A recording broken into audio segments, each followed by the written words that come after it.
Because of the lockdown, we've lost sales on items that people can't come in and try. Now we've shifted to merchandise that facilitated performing online. You have to be on eBay or you don't exist.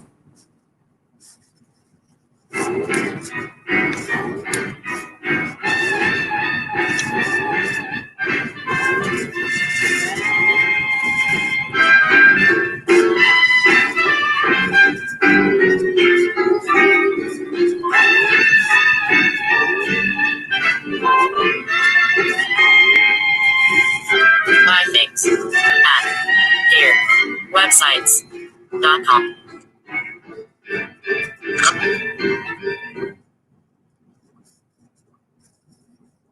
It's 11:59 at Radio Free America. This is Uncle Sam with music and the truth until dawn.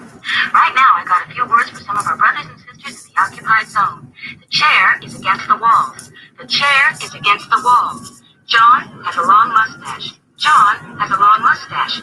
It's 12 o'clock, Americans. Another day closer to victory. And for all of you out there on or behind the lines, this is your song. And welcome everybody to our Daily Gun Show, coming live every weeknight at midnight Eastern, and we talk about guns for an hour. So I've got a bunch of fans going, I guess, give me some feedback if the audio is working. Jump from one person to four people, so I don't know if the duck El Pato is just not working good, or if just people are jumping in. So welcome to the show. Barbecue's out there, Erstwhil's out there, DTP's out there, Biker Bob is out there. I guess I'll throw a link out there. Lots of things to talk about. It is episode 1116, so we're not even screwing around. Yeah, thanks. So I'm saying the sound is okay.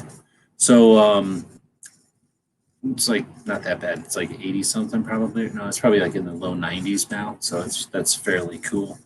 And I'm letting that 90-degree air blow around inside here. It feels pretty good. So it's pretty nice out tonight. It acted like it was going to rain the other night.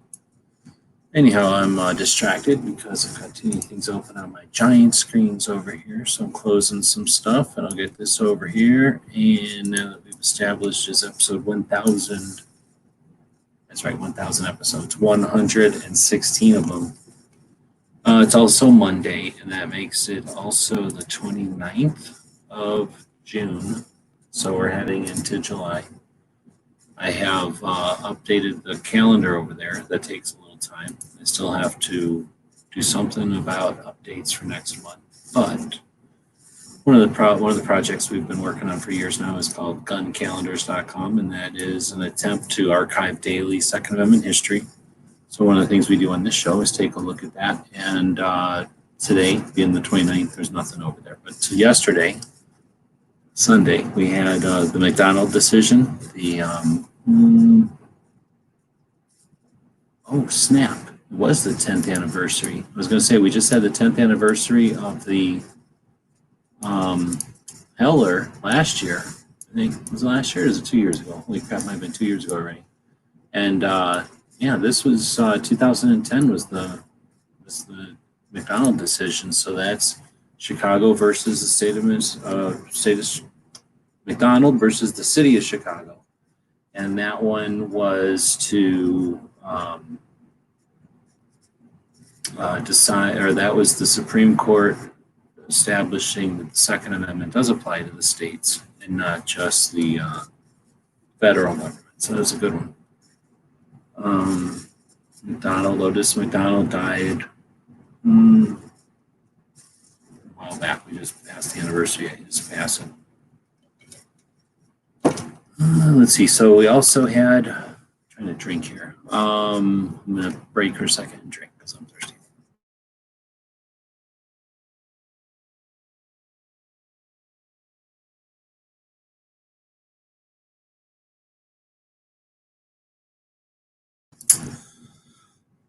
Don't realize how thirsty I am until I start talking, and then I figure out how thirsty I am.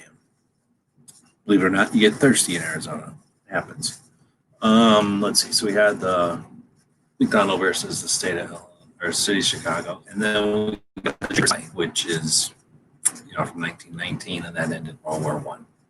So Europeans got mad, trying to push their millimeters on the people. They didn't want them, and they went to war over it. And then some amount of non-metric years later, the war ended, and I think that's the gist of it. I don't really know all the details.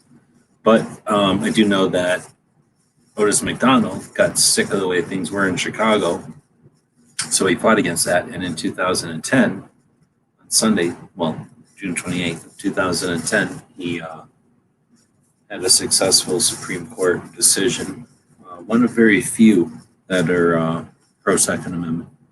So let's not forget those. But then we also have tomorrow. Since nothing is happening today on the calendar, we'll look at tomorrow, which is the 30th day of July. And we will have the couple things. First one is a good one. The anniversary of the patent of John Browning's pump shotgun.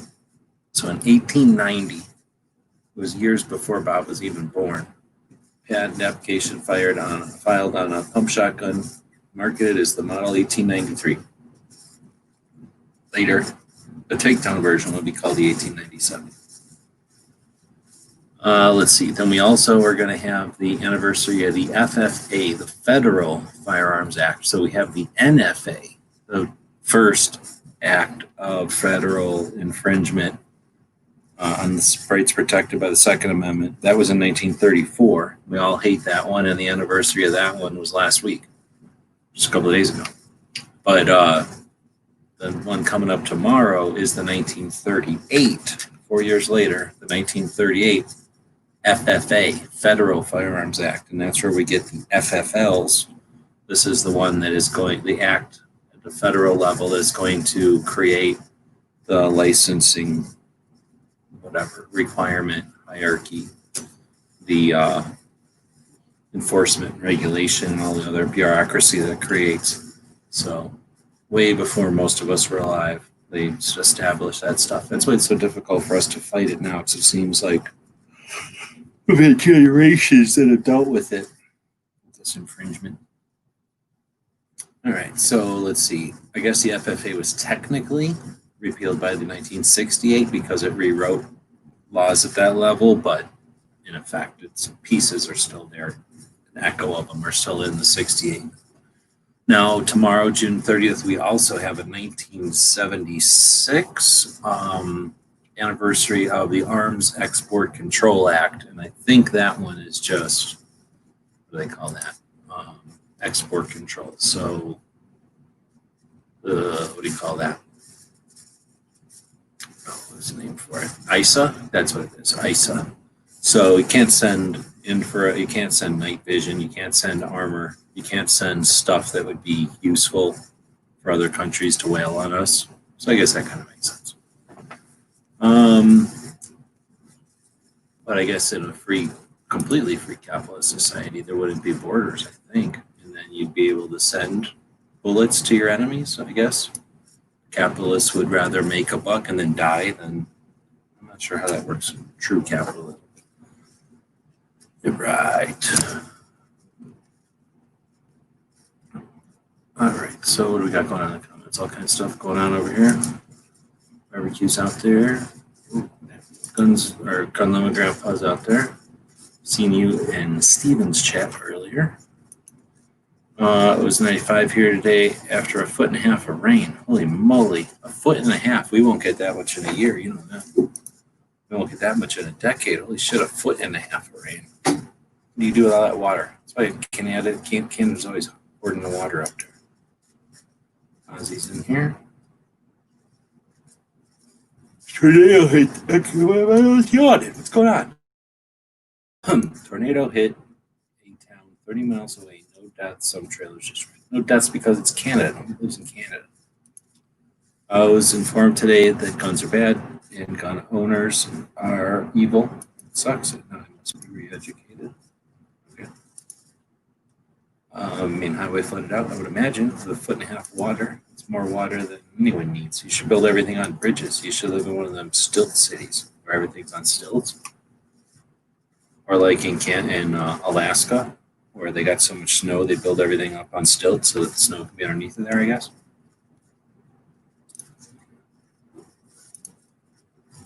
I'm still yawning. So it looks like barbecue came in so that I could mute and yawn.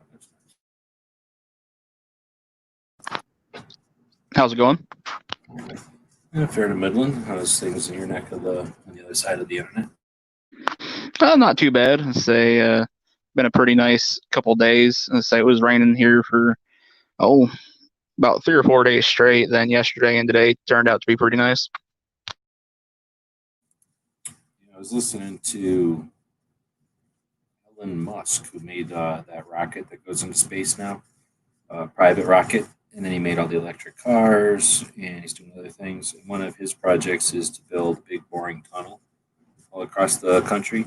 And I don't remember. I know that there's people that hate tubes and there's people that hate tunnels, and they don't think that can work. But yeah, when you got all this flooding in one part of the continent and you have desert in the other part of the continent, it just makes sense to cut big tubes, right?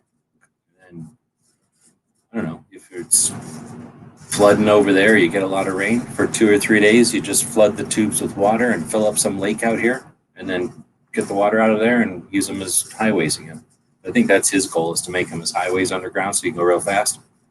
But I think you could either just make a whole nother tube for water, or, like I say, just flood them out every once in a while. That would clean them, and you'd get a whole bunch of water. If the thing was big enough for like 4 lanes of traffic, there'd be a ton of water you could bring. It wouldn't matter almost how big the Mississippi would flood. You could bring all that water out here and keep filling up our lakes. And then eventually we wouldn't even have desert out here. It would just be nice. And you'd never have a flood out there. Just saying. Yeah, it'd be pretty nifty doing that. Say, I heard about those tunnel ideas, though. I think he wants to start in LA or something. He was talking about, they've got all these freeways and all that crap above ground. He's like, well, what about going below ground? Yeah. And honestly, I like the idea. I remember back when I drove truck, a lot of us drivers, at least that I would talk to, we would always talk about, if they could, build us a tunnel that would take us under some of these big cities so we don't have to drive through them and deal with the BS and it's just trucks that are on it, how amazing that would be. And then hearing him talk about it, I was like, well, a little late for me now. But, all these other drivers that are interested in stuff like that, look forward to what he's trying to get Los Angeles to do. Yeah, and people that you can't do something that's crazy. What about subways? Subways do it all the time. And they did that back in the olden days. Remember, people my grandpa's age were cutting the subways with pickaxes and dynamite, super dangerous conditions, like nothing like the crazy giant machines they got now. Like a giant robot worm, basically, right? So have you ever seen any of those boring machines that they use to dig those tunnels? They're absolutely incredible. Just the old days ones. I must have seen the ones whenever they did the English Channel, because they would show those once in a while, but I don't know if I was paying that much attention. They did something in Boston in my lifetime too, right? Where I don't pay attention to that one either, but I think that was a feat. There's some tunnel there. But we're not, I guess, of the Mississippi, right? But aside from the Mississippi, you just ditch all the lakes, and how big can waters and rivers really be? They can't be that deep.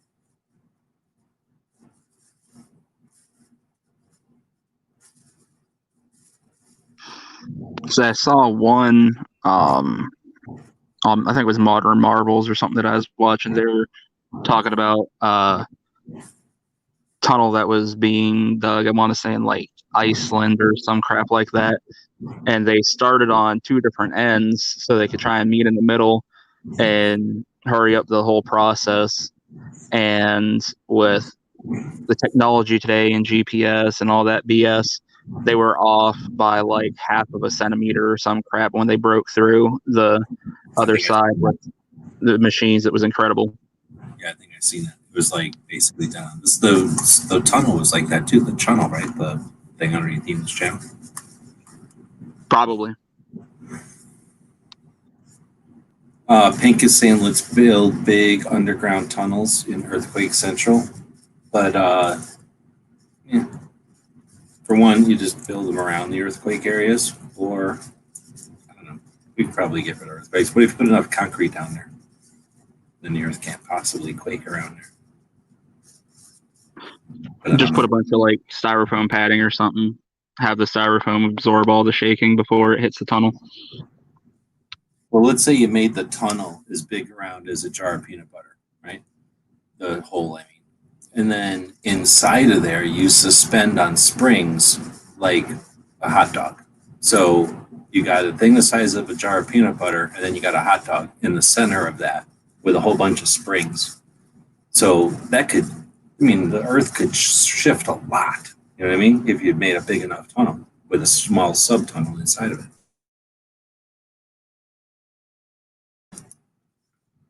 It's an interesting take.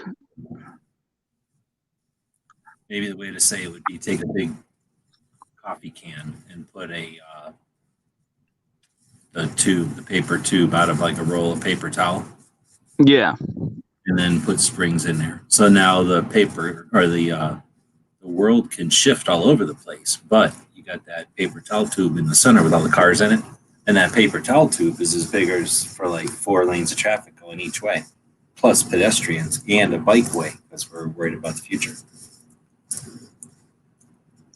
Elon Musk just intrigues me in general. The stuff that comes out of that man's mind is really intriguing stuff. Yeah, it's interesting. I haven't watched a ton, and he can't be that old, so there can't be that much. One of the things I've discovered and I really like is watching old interviews and then more recent interviews from people that have been around for a long time and who've been getting interviewed for a long time. So his interviews are all kind of smashed together and they're all kind of recent, so I don't get that angle.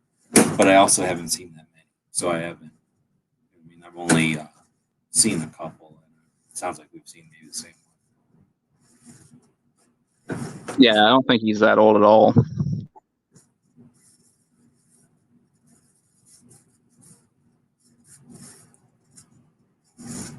Boston Airport is on an island. There's a tunnel to get to it. Oh,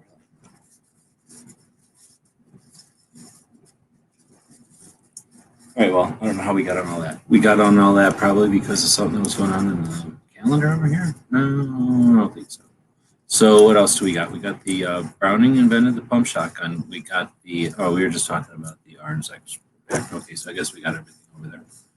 What else are we going to talk about today? We got the big patch batch going. I'm going to look at that real quick. I was going to ask you about that. I was looking at it, and it says 100 patch set or something like that. Then there's the 12 patches also. Okay, so there's the first 100 are going to come with, like a numbered thing. So that's okay. So the first 100 sets, right, are gonna come with this card. So like when we did the first one, I sort of had what did I have? I only had the art, I think. I didn't even have rubber samples. But this time I'm going to try to do it with the rubber samples once we've got them. Anyway, I took like a picture of all the rubber samples. So not like the finished product. I couldn't get them all together on one table, but I created a picture with all the rubber. And then took that picture that I created and sent it to a place and had that turned into a card so the first 100 could have a numbered set. So we're going to continue that on this time. But with that being said, I couldn't upload the pictures for some reason. I don't know why, but I'm going to go in there and so there's the regular perk or whatever the main perk is to get a set of 12 for $50. And then there's for people that don't want to buy a whole set or whatever, just want to be part of it, but not want to spend $50. There's the 3 of them random, and then there's a single one random, right? Just for people that want to participate without getting all in. But I'm going to do a double set because some people are inevitably going to want one, especially a numbered one, right, to keep, and then one to, look at or trade or something. And then I'm thinking about putting in, well, I already have the art set up to do a 4. So you get 4 sets. And, well, the 2 sets would be 100. So that's what I was thinking at first, was if I put the double set up there, that'll be $100. But and then if I did the quad, that still won't be 100 patches. That'll be 48 patches for $200. I don't know who might want to do that. Maybe somebody's got like a gun shop or a bunch of kids that they're buying their, kids patches or something.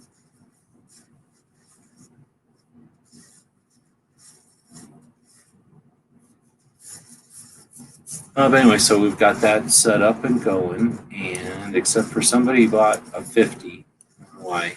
We were up to 12 backers or 85% the first couple hours. I think once everybody starts getting the word out on this one, we'll be okay. This one should be a pretty fun one. And lots of opportunity. We've got, I'm not screen sharing, I guess I still share screen sharing. We've got the chance with this one, because really the goal is, I don't sell patches. I'm not trying to get patches out there because I got some love of patches. I just like them because they're not perishable and they fit in an envelope pretty cheaply and they're useful. But the alternative goal of this is to get everybody working together. So we've got, I'll just go down the list again for anybody who might not have heard from us, like kind of talking about it before it went live. We got the DC project, which is, let's go take a look. I'm going to go jump over to Minuteman University, where we keep track of all this kind of fun stuff. Well, we have skills for Second Amendment advocates, and then we've got resources. And as part of the resources, we have all the gun owners' rights groups that we know about at least. And we have them in order chronologically. So DC Project is 4 years old now. They started in 2016. And it was started by, what can I think of?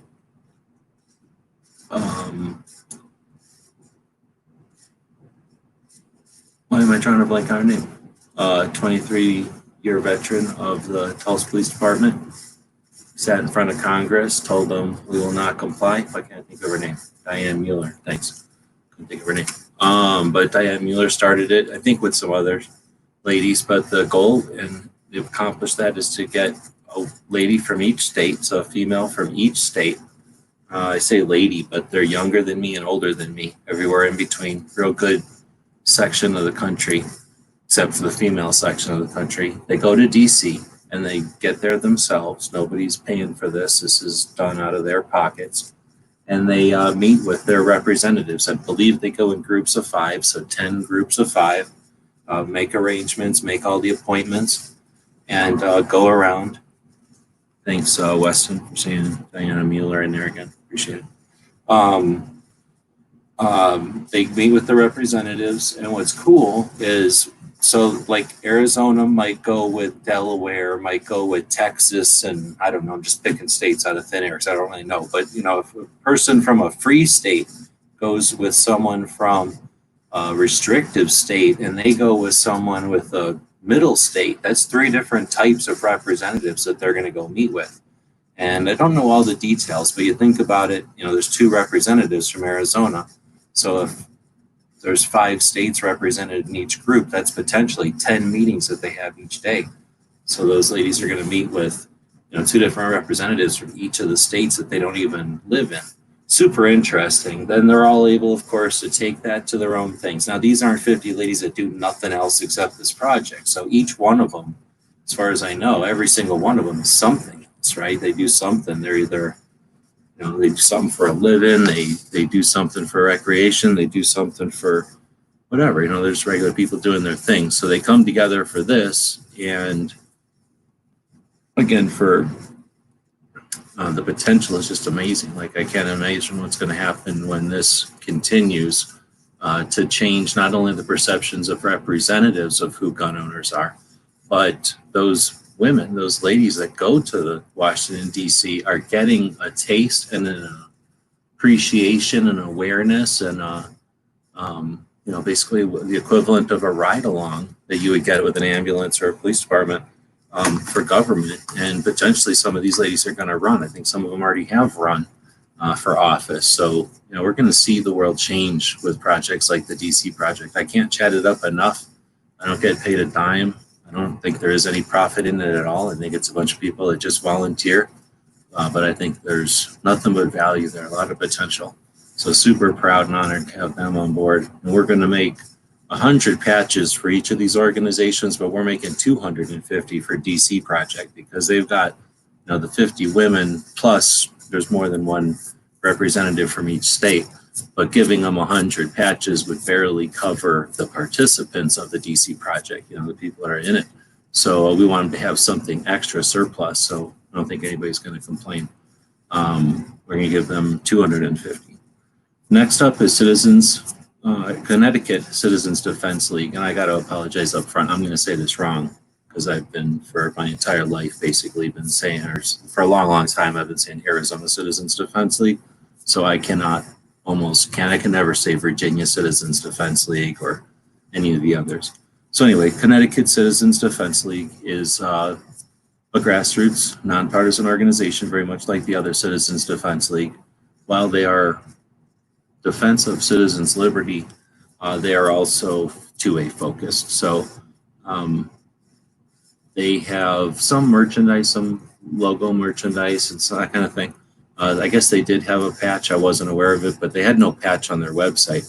But after talking to them, they're cool with us getting them a PVC version of their patch. Probably used for fundraising. It's tough to say what the state level organizations are going to do, but they've got an active membership. We went to the rally in Virginia with a bunch of other people last November 2nd. And the Connecticut Citizens Defense League must have had a dozen or more people there. I don't know if somebody was there, remembers, or Pink was there for sure. I don't remember how many of those CCDL shirts I saw, but once I started figuring out what was going on, I thought that was pretty cool. One of the co-hosts of this show used to be on a regular basis, is from Connecticut. So for all those reasons, we were happy to get Connecticut Citizens Defense League on there. So far, this is the second year of this, and we've had a state level organization each year. So I think that's going to continue to be a portion of it, is to get one of the state level organizations some resource like this, the patches. Next up is Skip's Tactical. Skip is a mom. She's Air Force, she's still in the Air Force. She's got a cool job in the Air Force. She's also a Second Amendment advocate and firearms instructor. And I've had the opportunity to watch her or experience her firearms instruction. And I've seen a lot of firearms instructor, and I don't think you'll ever hear me fluff anybody up because I don't respect many firearms instructors. I've seen some really good ones and I respect them. And Skip is seriously a great firearms instructor. I'm super impressed. She's an Air Force firearms person. So Air Force people are pretty much always competent to another level over other military people. But then just being a mom and everything, it just all mixes, and Skip is just great. Plus she can get the message out to just a whole different group of new shooters than really anybody else is going to be able to address. She's in Florida, so she's going to be reaching people in a whole different way than anybody else. Then we get Guns and Gadgets. Jared is relatively new as far as YouTubers. And I'm going to drink again.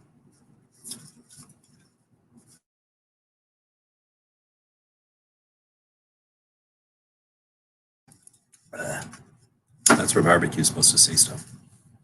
Dance around or do something. I feel like I missed something. What did I miss?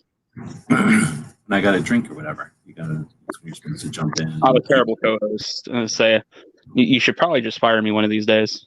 Mm-hmm. So then we got, trust me, I'll fire you as soon as you want money, just like this Bob guy out here. Let's see. Your source recommend. Okay, so Jared, relatively new to the YouTube scene. However, he's at is he?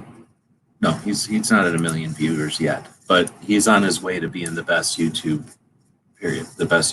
period. I know personally pretty much everybody not everybody anymore. For a long time, I knew everybody, or I've seen them. I've definitely seen just about everybody, at least if I know they're a YouTuber. There's some dinguses who I don't even know they're YouTubers or whatever. But from the main people that everybody knows, I've seen them all, and they're all, I don't respect very many of them at all. And Jared, the opposite. He was at SHOT Show for the second year or his first year. I know it wasn't an easy decision for him with Virginia and everything this year, and he's got incredible stuff going on in his real life. He still made a chance. He made way to get himself to SHOT Show, which is not an easy thing for him. He's not getting paid big money to be on YouTube, as far as I know, like others that were built in. You know, we had money built in back in the day, so the trickle that we used to get is still a trickle. These people nowadays have to build all that up. I don't know what the deal is there, but can't imagine it was a no-brainer. He got his ass to SHOT Show, and every single effing time I looked around in the media room, Jared was over there interviewing somebody about 2A, not somebody about their new site or like some piece of crap that you could buy. Like every single time I seen him talking to somebody, it was about a 2A group that they were in or something that was happening in a state. So not only is he aware and focused, it's like the goal of his channel is to get that information out to people. Like he's on it. He's not just phoning it in or having some script writer hand him a piece of paper and then there's people like that. You know, they've got a team and their role is to be the face, you know, to be the guy in front of the camera, chick in front of the camera. When the camera's not rolling, you know, they're just back to, you know, their job or whatever. They're off the job, I should say. They're just, you know, they're not there. But Jared's the opposite. He's there. Super happy to be able to get him some resource. He's doing his thing, kind of following the path of the entertainment YouTubers, and I don't think you should need to. If anybody should be getting paid on Patreon, it's this guy. The work that he's doing is awesome. He's just definitely getting word out there on a consistent, constant basis. It's an awesome channel, great goal, and he's just doing it awesome. So his logo will be his, and he also just said, you know, don't make it stupid. I think that was basically a quote.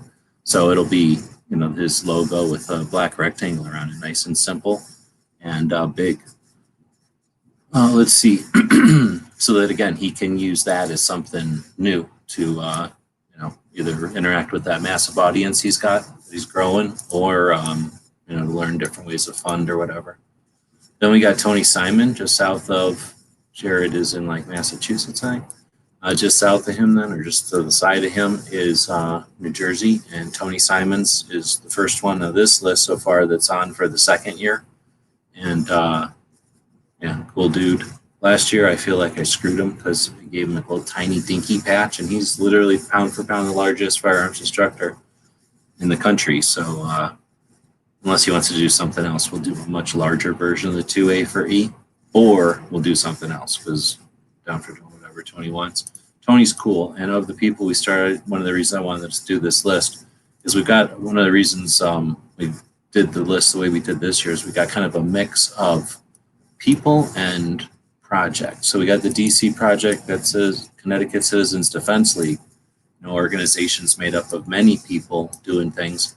But then you got Skip and you got Jared, who are individuals. You got 2A for E, which is pretty much Tony, an individual. You got No Other Choice we're going to talk about, and some of these others that are individuals. But then we also have like Walk the Talk, a group.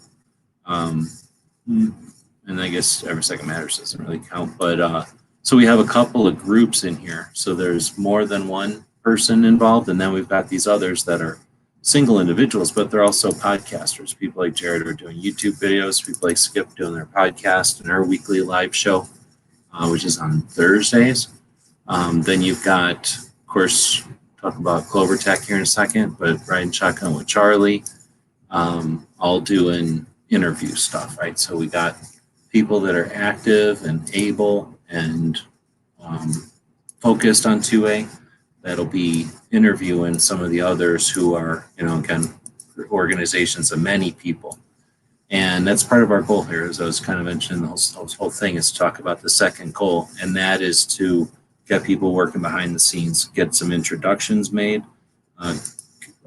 show them what it's like to do the crowdfunding. This portion of it is completely open. This is, I don't know if it'll say on here somewhere, Our 34th project, as you know, the gun channels one that just ended was not successful. So not every one of these is successful. But guess what? We learn from every single one. We get analytics over here from every single one. Stuff to be gained. And I share that with everybody in these projects. That's the point. If they want to walk away from this with nothing else but 100 patches, they'll also have the knowledge, if they want, on how to run one of these Indiegogo, one of these crowdfunding projects. So hopefully we'll see, these skills being passed along as part of this whole thing too. Anyway, so after Tony, we're gonna go to Katie. No Other Choice. He's also aiming. Well, I should go back to Tony actually. So Tony, I always say 2A4E because it's easy and I'm lazy. But he also does the Minuteman Challenge, which is a competition for new shooters and whoever else wants to join in, where they do everything. From what I understand, they do everything right there. So you don't need to. I think that's what he says. That you don't need to bring a bunch of stuff. That they have the stuff there. Is that how it works? But basically, it's a shooting competition for the people in his that he either has brought into the community or that are in his locality over there in New Jersey. Then he's got the 2A free, the diversity shoot, which is the new shooter orientation and familiarization. He's been doing that for years over in New Jersey. Then we're flipping over to KD, and that's No Other Choice is his firearms training. And normally we have a couple of firearms instructors in here, I guess. Actually, a bunch of these guys are firearms instructors and Skip, and a whole bunch of the DC project. But that's really not the focus on this. But in this case, Tony, or KD, has quite a few hats. So he also does Aiming for the Truth, which is more of life skills, I think, life equity, and getting people to where they have respect for the stuff that they might want to protect with the Second Amendment. That's a shitty way of explaining it, but he takes an end run. He doesn't look just at guns. These are projects he's got set up to give people more like life coaching skills so that they can appreciate what they've got and then understand why they might want to protect that with rights protected by the Second. He also does the Train and Learn, which is another interesting and forward-looking approach to a media. And what we're doing here is, not a recipe. It's not something that's written down. We're doing stuff. We're just doing it. There's other people out here that only follow recipes, and then there's people in between. And the Train and Learn is cutting new ground. He's not bothering with the way that it used to be done or restraining himself or confining himself to what scope other events have done in the past. But last year he started the Train and Learn event in the St. Louis area. I think now it'll be in the Atlanta area. But he brings both instructors and Second Amendment media together, and that brings their skill sets together and offers a chance for them to collaborate and share. And at first I didn't understand it, but big deal. There's a million things I don't understand. I totally respect it after seeing the results of the people that went to it and understanding more of the goals of the whole thing and the idea of bringing people who are good at getting the message across and being influencers, whatever the hell you want to call them, and then instructors who are knowledgeable and able to consistently and safely get things across, like the skill sets and manipulation of firearms and knowledge skill sets. All that kind of stuff is super invaluable to go both ways. And as far as a trainer who may not be thinking about how to market themselves or their optics, or whatever, this kind of stupid shit, how to use these social media. Again, the potential for back and forth there is awesome. You had a large event broken up into multiple groups, and it was 3 days. And so often you see things where they attempt to do something in a few hours. I'm not here to pick at people, but there's definitely other attempts out there that suggest they are trying to do stuff, and all they do is waste a couple of everybody's hours of their time. KD's bringing people together for 3 days and offering that, what's the word, like that experience. You don't get to, you don't share an experience that takes 3 days. You don't go someplace and sleep and wake up and eat breakfast and get tired and, have fun bullshitting or drinking or doing whatever all night and then wake up and work again. That kind of experience is different than something where everybody shows up at 8 a.m. and there's no water and there's no rhyme or reason and everybody just got there and it looks like it's all, nothing. And then you get a couple of lectures for a few hours and then goodbye. No preliminary, no nothing after. That's what some of your other options are. So not only is what Katie's doing a shining example compared to the bland other stuff that's out there, but he's also taking it just so much further. He's not even, like I say, bothering to look back at what waste of time the other things that have efforted towards this have done.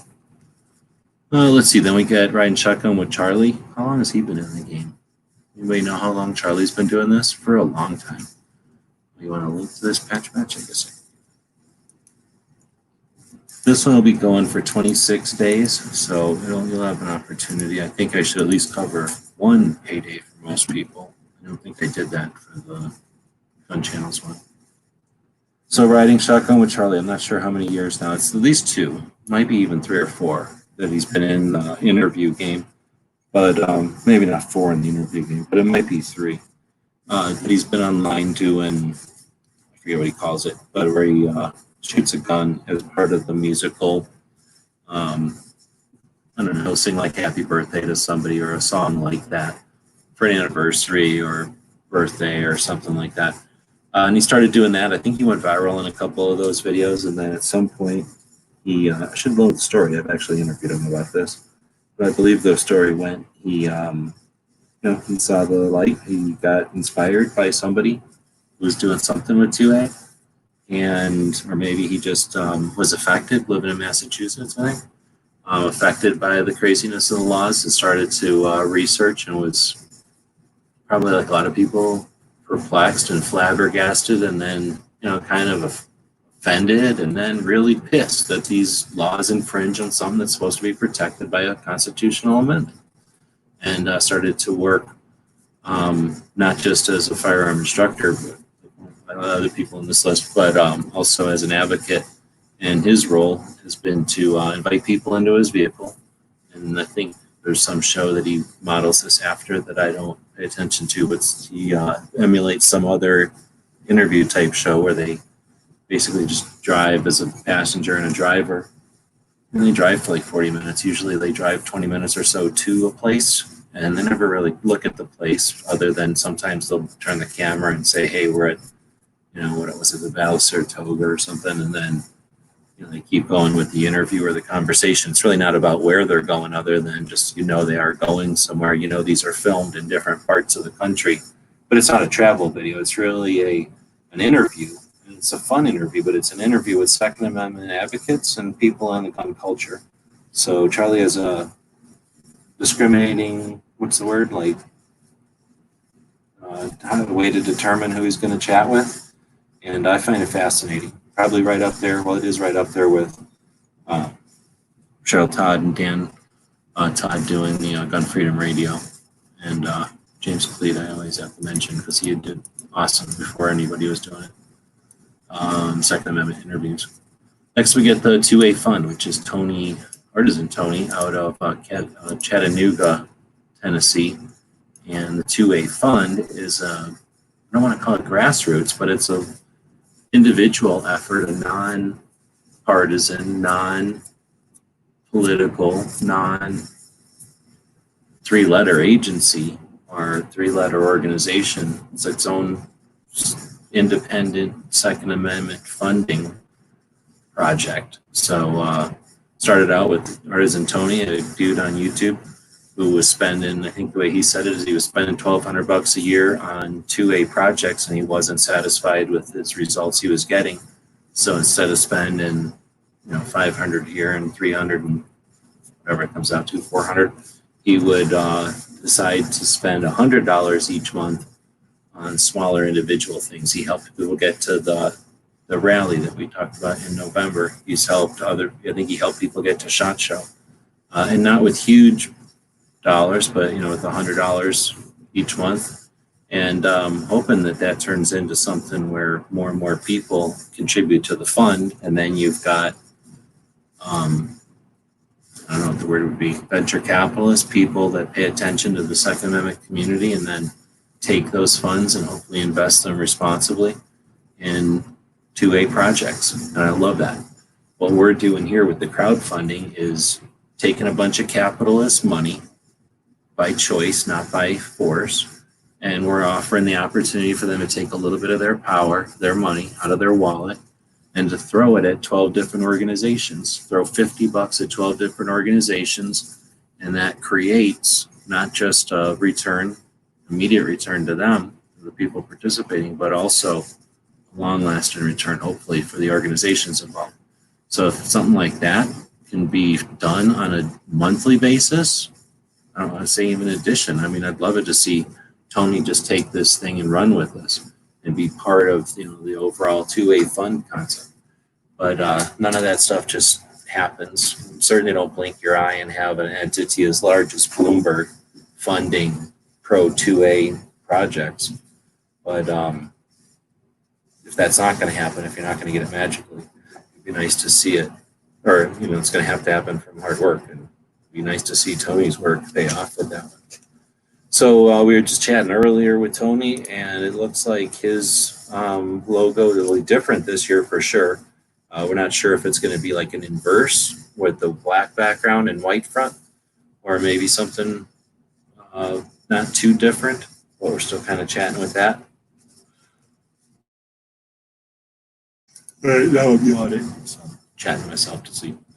Then we got guntube.org, the last, unfortunately, of the forward-focused 2A video hosting platforms. There is one other 2A video hosting platform, but you'll have to still prove to me that it's looking forward. It's replicating history in a very expensive way, and if it's facilitating projects that I'm not aware of, then I'm not aware of them. But GunTube, I am aware of, and I know Mike, the guy who created it. I think it's on its fourth year now, third or fourth year.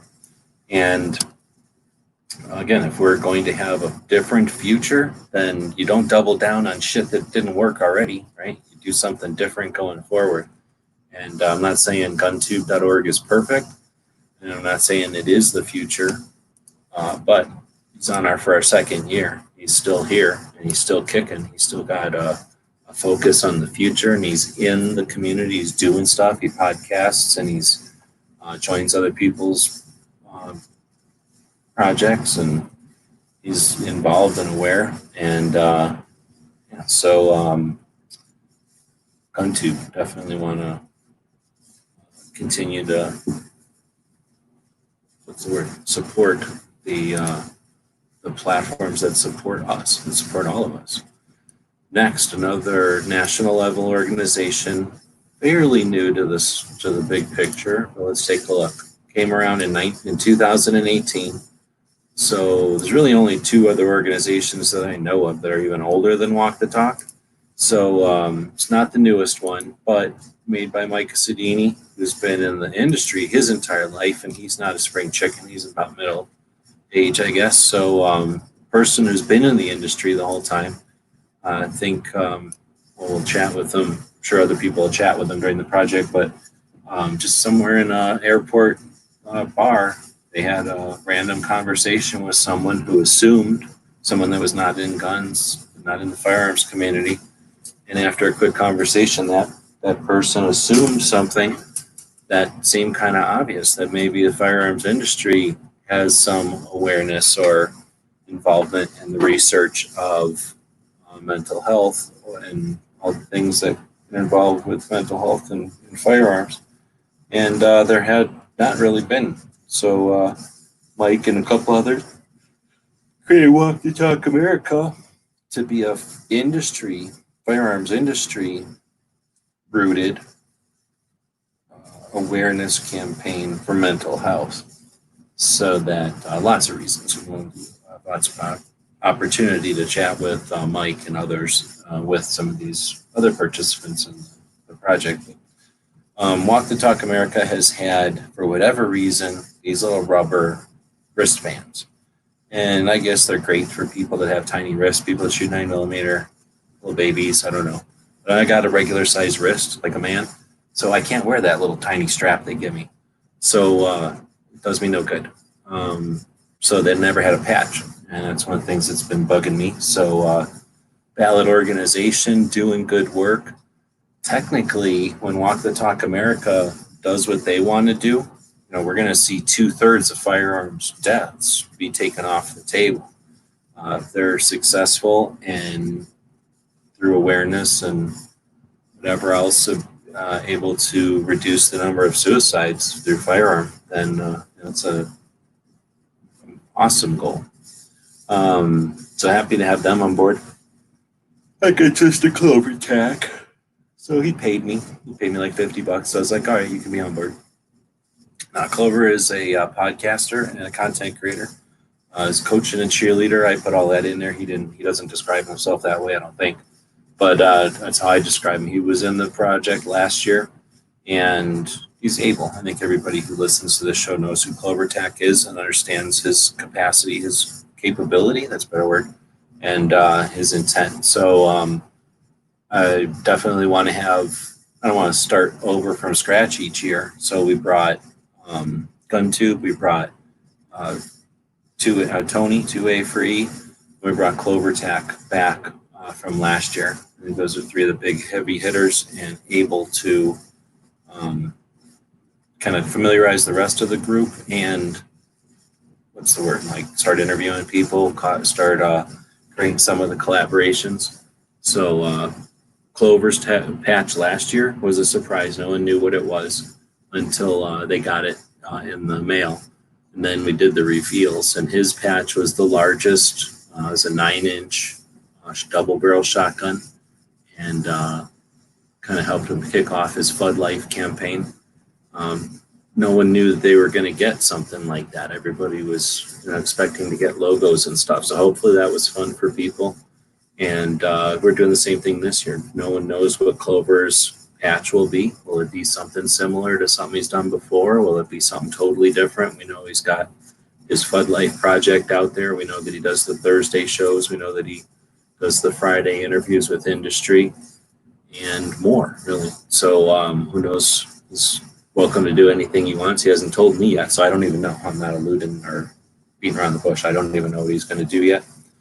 And then last, we got the Every Second Matters, which is an awareness campaign that was started at the end of 2013 when we all, people in live conversations out here, realized that what stopped Obama's 23 executive actions wasn't the NRA, and it wasn't any of the three-letter national level organizations, right? It was individuals who just stepped up and said no. And it wasn't because someone led us, and it wasn't because there was an obvious path. It was their honest reaction to tyranny. We all got up and said no. And there was not a massive manipulation for or against the phenomenon. But at the end of 2013, once that had happened, and because it hadn't happened as a result of a cheerleader, because it didn't happen as a result of a recipe, nobody could take credit for it, and nobody could do an after action. When it was over, if no one knew to take a look around and experience what they just were part of, then they didn't even realize what they were just part of. I guess I can't think. It's like if you're at an arena and everybody stands up, right? And they do that wave thing where enough people stand up in unison or in coordination with each other that it looks like a wave going through the bleachers. It's something like that. When that happened in 2013, everyone got up and resisted, and then everybody sat down. And if not enough people either stayed standing up long enough, or had the whatever to look around, right? And that's what Every Second Matters was a response to. modeled after Pink Pistols from 2000, the year 2000. They're the first organization I'm aware of that began as a national level gun owners' rights organization with no membership, with nothing to join. Their deal is they were worried about getting wailed on, I guess, being gay and whatever different LGBTQ things. So they wanted to have a loose affiliation. I guess they wanted to have an organization, but nothing with a membership list. And although Every Second Matters isn't really parallel to that necessarily with all the rest of that, the idea that we didn't want to build something that needed another chairman of the board. We didn't need another set of rules. We didn't need a nonprofit organization. We didn't need another website and all the other stuff. So Every Second Matters just started with the concept. It's actually a pretty neat story. It's when 3 or 4 live chats that lasted many hours. Was just, however many people would fit in a room, 10 or more people, 30 people in the conversation out there in the text chat. And we would just all hash what could we do to get everybody aware of the Second Amendment. And it was kind of a fun phenomenon, a fun thing to be a part of. And since then, there is nothing for Every Second Matters. It's just been the idea of getting together on the second day of the month to talk about our Second Amendment, or to do something on the second of each month so that it doesn't become, a given, or it just doesn't become completely, what's the word? You don't just assume it's there for you. I can't think of the word. But anyway, so that we would pay attention and when needed, I guess a secondary result of that by getting together each month and just talking about the Second Amendment, because whenever there was an actual threat to the Second Amendment, we had already been in communication. We had that channel open. And that was actually part of the original concept, was to keep people aware of the second, so that when we needed to, we weren't just all waking up for the first time and trying to figure out who else gave a shit about the Second Amendment. We all knew a bunch of people that gave a shit about the Second Amendment. So that's 7 years ago now. And there's no way to say it's a success or it's a failure. It's a success in the respects that there's still nothing to join. There's still no nonprofit organization. There's no obligation or rules or anything. It's just a logo. Every Second Matters. Artisan Tony, the guy that did 2A Fund, is the guy that came up with the logo. Everybody liked it, so it's what we stuck with. And the concept of writing every with this 2ND like that comes from it's like a women's abuse shelter in Canada, where if you spell out second, every second matters. It's that they've already exist. Like, we didn't want to step on that for any reason. That would have been horrible. So we changed it to 2ND, and of course, Second Amendment. But then, of course, the kind of play on words with minutes and seconds and moments count, right? So every second matters, and then every second is for a Second Amendment. Every state has, all but 9 states have a Second Amendment. So in some ways, all of those Second Amendments matter was another way to look at it. So with as many people who participated in Every Second Matters over the last 7 years, who knows how many people interpret it, but we have had some patches made over the years. Mostly, I don't know if Pink's still out there, mostly Pink and Marco have made those possible because they just buy them, and then because they're buying a bunch for themselves, I'm able to buy some and put them in the store. So that, and then I think we've had maybe 3 or 4 crowdfunding efforts to do just Every Second Matters patches, because something have to come from somewhere, and I don't have the hundreds of dollars to just drop on them and make them exist. So that's what this is all about. Since this project is happening and it fits with Every Second Matters overall goal, and again, I can't afford to just make Every Second Matters patches. Nobody's offered to just make them except for Pink and Marco before. We'll make them in the patch like this. So any extras from Every Second Matters will just go into the store, and then sales from the patches pay for 2 things. They pay for the Beacon group, which is where the patches are. They're in Tucson, but they're at a place called the Beacon Group, which is an organization. It's a service organization that does all kinds of interesting work. But for us, they package the patches, and then when they're ordered, they put them in an envelope and ship them for us. And they employ the differently abled, and they don't just bus the people in and get a bunch of checks from the government because they got a bunch of people in the break room. These are people that are digging their lives. They have interesting jobs, and they get themselves to their job, and they do their thing. So Every Second Matters patches stay there. It's basically all that money stays there. And since that, I'm not a good businessman. There's no way to just come out of them off my butt. So these will end up going to Beacon Group, and then anytime anybody buys them over at the Gear website store, the shipping and the fee from the Beacon Group. So when you're buying Every Second Matters patches, you know what you're helping out. And that's it. So those are is that everything? Wait, did we get everybody? Yeah, that was the last one on the list. We do have some stretch goals. I think somebody mentioned something in here about that.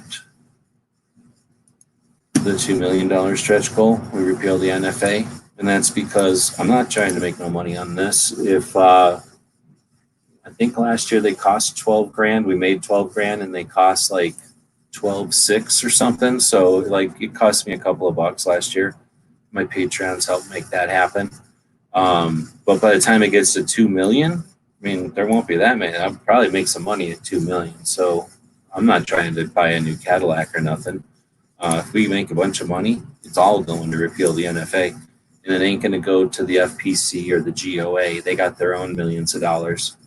This will be going to places like Tony and Skip and riding shotgun with Charlie around the country, right?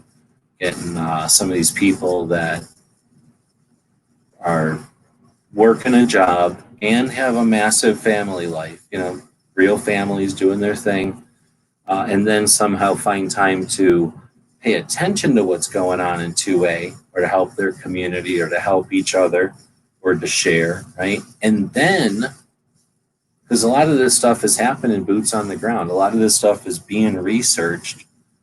Jared could write a book, he could write a magazine article, he could write a podcast or a blog for some paywall. He could put this on concealed carry, what's the name of Tim Schmidt's place, USCCA.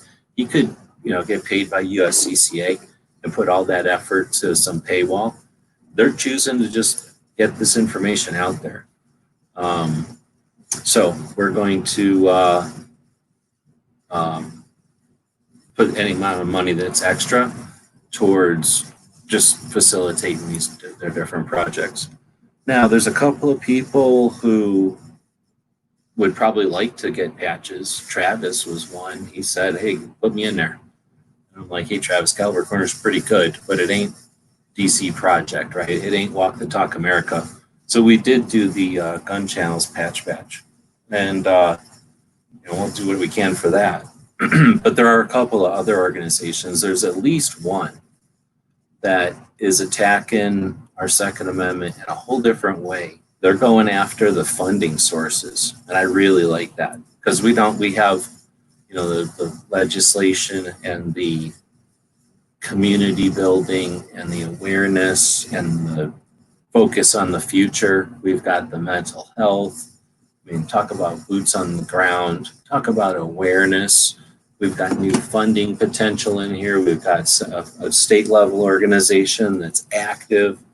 We got Charlie and Clover and Skip out there doing interviews and stuff. We got instructors in here. Like, we've got a pretty decent mix, but we don't have anybody who's in here going after the antis. There's nothing in here that's, well, I shouldn't say nothing ever, but none of these are, their main goal is offense. And I would like to have some of that. So if we do get, I don't know how well this is going to go. We're doing pretty decent right now. Let me refresh it.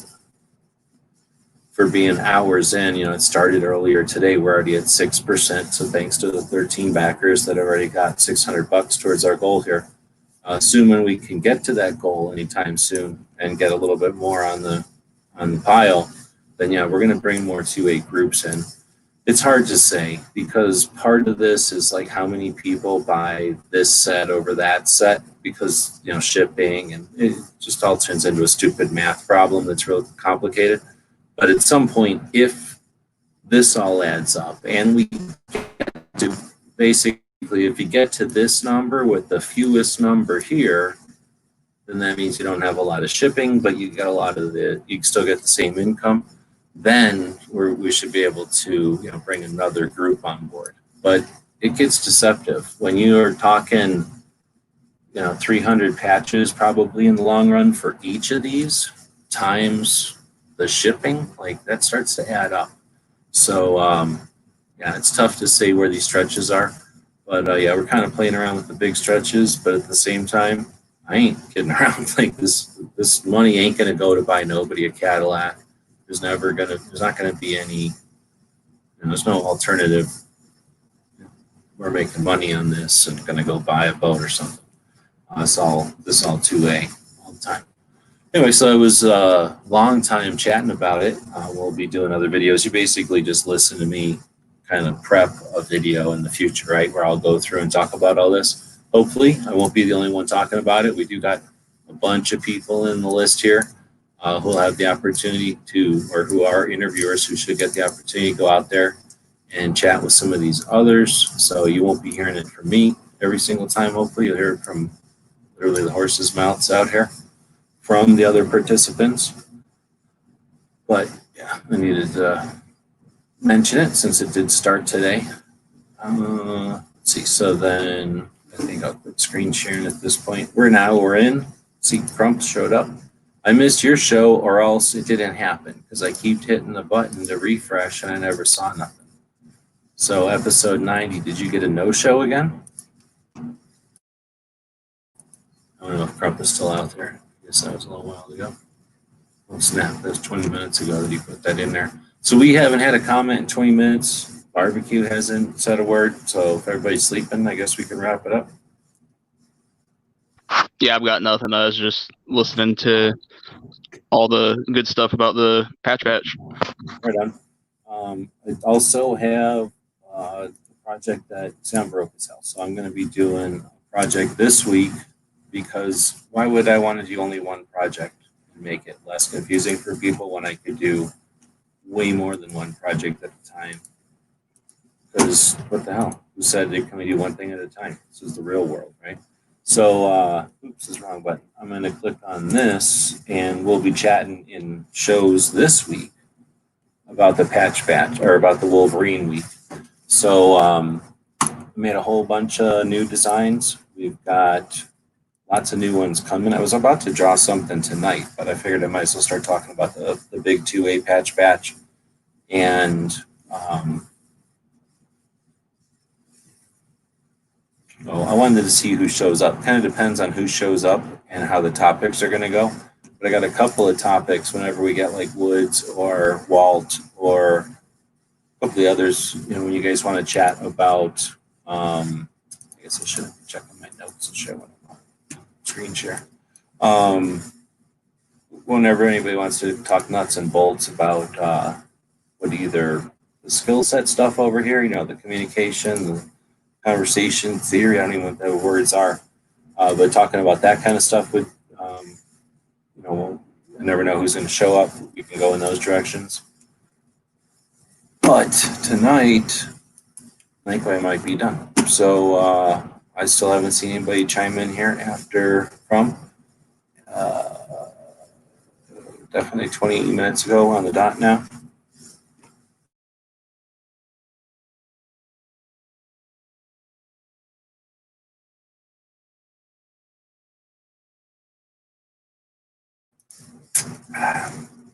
All right, so finished up the calendar, so stay tuned for a bunch of interesting stuff happening.